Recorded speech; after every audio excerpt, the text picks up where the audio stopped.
C'était une journée des plus ordinaires, baignée d'un soleil cajoleur.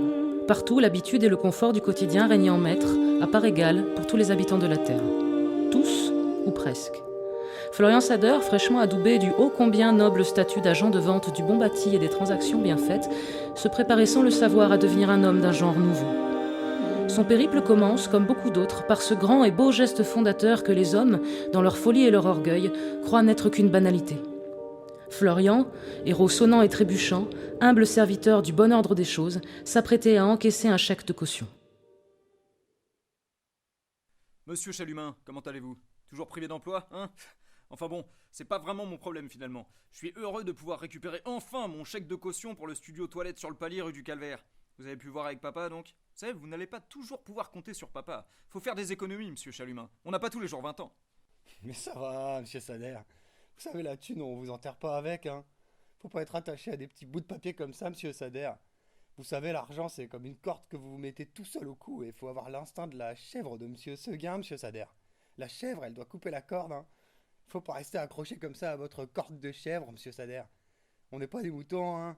Allez, je me casse, monsieur Sader, je vais boire un coup. C'est à cet instant précis que Florian Sader sut qu'il allait falloir faire vite, très vite. Son locataire s'apprêtait à dilapider son maigre RSA dans de la bière blonde de mauvaise qualité dans la première taverne qui lui ouvrirait les bras. Les paroles du mentor de Florian, le seigneur de sa boîte, lui revinrent à l'esprit. Un chèque non encaissé comme un Mustang sauvage. Tant que le lasso du bordereau de dépôt ne lui a pas saisi le cou, il parcourt bien trop librement les prairies de la précarité.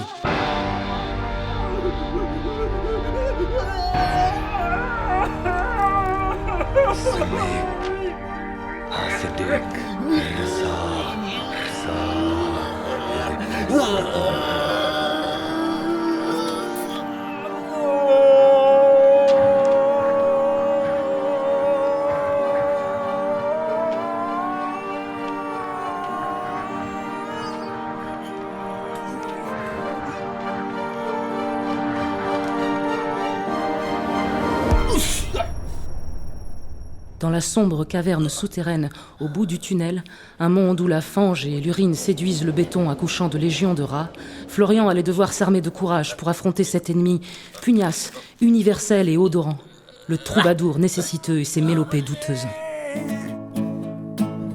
Une seconde si arrête. Qu'est-ce que tu peux me la dépanner, s'il te plaît?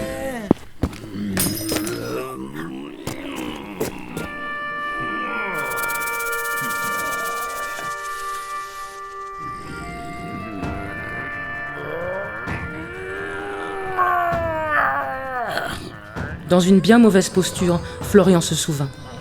À chaque jour suffit son pauvre, et les cafards ne s'attrapent pas avec des cacahuètes, mais par l'encre. Tu sauras les paraffer, et alors ils t'appartiendront.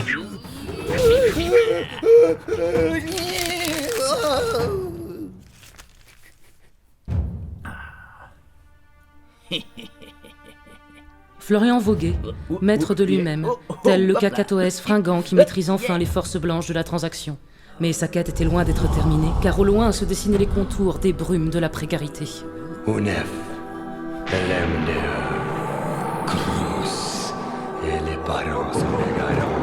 Alors que les hordes précaires et leurs myriades de doléances fantaisistes menaçaient d'engloutir son frêle mais noble esquif de papier, Florian, dans un ultime effort, préleva à sa source l'impôt de son dur apprentissage passé. Nous, vite galope, en groupe gronde, soit le lion crinière blonde, solitaire par un grand pacte, active le pouvoir sans contact. Sans contact! Enfin, oh oui, enfin, les portes de la maison du trésor et ses blanches colonnes irradiaient le monde de leur brillante lumière.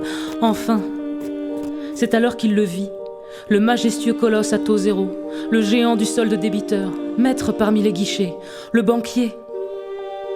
Florian, bouleversé, retenait ses larmes de peur d'altérer la blancheur immaculée du marbre par un excédent de sel.